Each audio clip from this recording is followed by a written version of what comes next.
Sometimes we all need encouragement. And today I want to talk to you about encouraging, energizing faith. Sometimes life becomes discouraging. We get overwhelmed by responsibilities. We feel like we don't have enough energy, enough power to do what we need to do. I want to tell you, grace not only saves your soul, but grace encourages your heart and energizes you to keep serving God even when it's difficult. Several years ago, I had a son that was literally dying in the hospital. Every day it was a debate on whether he was going to live or die. The end of the story is he lived and he's serving God now. But going through that every day, I felt like God was saying to me, look, Dave, I'm not going to tell you the future, but I'm going to tell you this. I will give you all the grace you need for everything you're going to face today. All the grace you need for everything you're going to face today. And I found that to be true. And the Apostle Paul found that to be true as well. In 1 Corinthians 15, he's talking about the resurrected Jesus Christ, all the people that saw Jesus, including all the apostles that saw the resurrected Jesus. And he says that of all the apostles, he's the least of the apostles. Verse 9. Who am not worthy to be called an apostle because I persecuted the church. He says, I'm the least of the apostles. I'm not worthy. Maybe you feel like that. I'm not very tall. I've always been the least in my class, the least compared to other people in the room. I'm the least of so many things. I don't have as much education as some of my peers. I don't have as much success in certain areas of my life. I don't have as much finances. My parents weren't wealthy or educated or influential. I'm the least.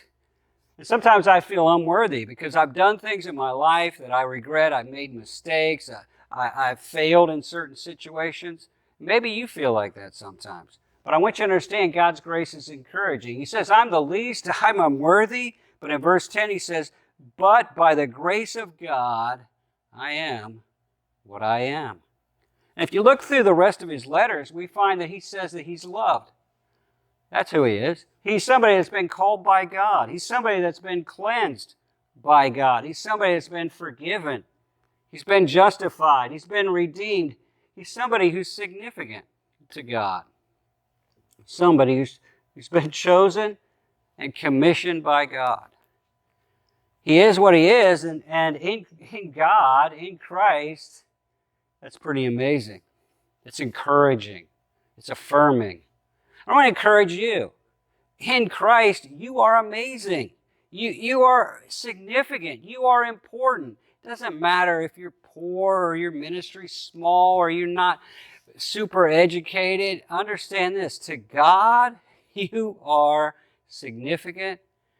By the grace of God, you are what you are. By the grace of God, Paul, who thought he was so unworthy, wrote half the New Testament. He started so many churches. He's had such an impact on history, on so many people.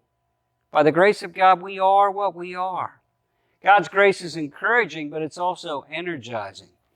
He says in verse 10, by the grace of God, I am who I am, and his grace toward me is not in vain, but I labored more abundantly than they all, yet not I, but the grace of God with me. He says, I worked more abundantly than all the other apostles. I've actually had more impact, if you want the truth. He says, but it's not I. I've been crucified with Christ. It's no longer I who live, but Christ who lives in me. His grace lives in me. His grace empowers me, but it's the grace of God with me. God will give you everything you need for everything you're facing, but you got to believe that.